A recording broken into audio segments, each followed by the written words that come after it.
that the first openly practicing Muslim community wasn't established in Mecca or Medina, but was established in Africa, in Ethiopia, under Najashi. Yes. That was the first time Muslims were allowed to practice Islam openly and freely.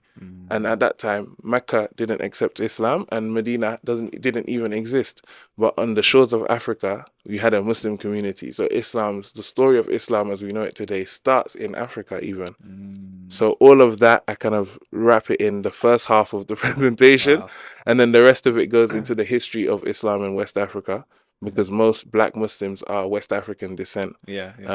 In the Americas and in Africa. And we have nations such as, for example, Nigeria has nearly 100 million Muslims, more than the whole of the Arabian Peninsula. Wow. And that's just one country from Africa's 54 countries, or, well, the numbers always change. But yeah, 50-something nations in Africa. Just one of them has more Muslims than the whole of the Arabian Peninsula combined. Wow. And I talk about how Islam entered there, because when black people go to masjids or when black people enter certain spaces, people assume they recently come into Islam.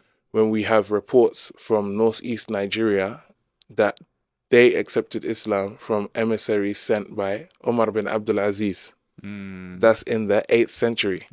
We have on the other side Ghana and Takrur, which were the main empires in West Africa before colonization 1,000 years ago, in what is now Senegal and Mali.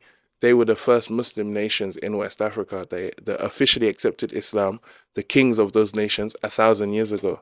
And already before they accepted Islam, we have reports of scholars from the south of Spain coming in saying that we met the king of Ghana.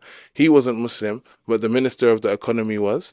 A lot of the ministers in his parliament were. And there was already in his capital city 12 masjids at the time when the king wasn't even Muslim. And the king converted to Islam 1,000 years ago. So that means it has a over 1,000-year history within that region, which is something that a lot of people don't know or don't talk about. So when you see a West African Muslim, don't assume that they just recently came into the deen. A lot of them are descended from scholars who have been Muslim for over 1,000 years. And even the most, and I'm talking a lot, but I'll end it on this point. Even the most famous slave narrative that we know in the West is the story of Roots. Kunta Kinte. Anyone that doesn't know Roots, Roots was it was released in the 60s, and it was about this slave from Gambia called Kunta Kinte who was taken to America, etc. Kunta Kinte was Muslim. And what was interesting is that if you read the book Roots, Alex Haley, who's the descendant of Kunta Kinte, narrates that Kunta Kinte's grandfather was Kairaba Kunta Kinte. He came from Mauritania. He was a scholar from Mauritania. And he was named after his grandfather's tribe, the Kunta. The Kunta tribe were one of the oldest tribes in West Africa, and they're the descendants of Uqba bin Nafi, who was a Sahaba who conquered Africa with his uncle Amr bin As. So Amr bin As conquered Egypt and settled in Fustat, which grew into Cairo. His nephew Uqba bin Nafi went on into Tunisia and established a place called Karawan. And that became a center for learning in Africa. And from there, the Maliki madhab, etc., spread throughout. His descendant, Fatima Fihri, went to Morocco and opened a masjid, which they called Masjid Qarawiyyin, the masjid of the people from Karawan.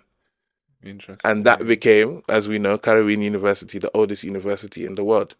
Kunta Kinte is from the same tribe as Fatima Fihri, because they're all descended from Uqba bin Nafi. So that's a hidden history there that a lot of people don't know.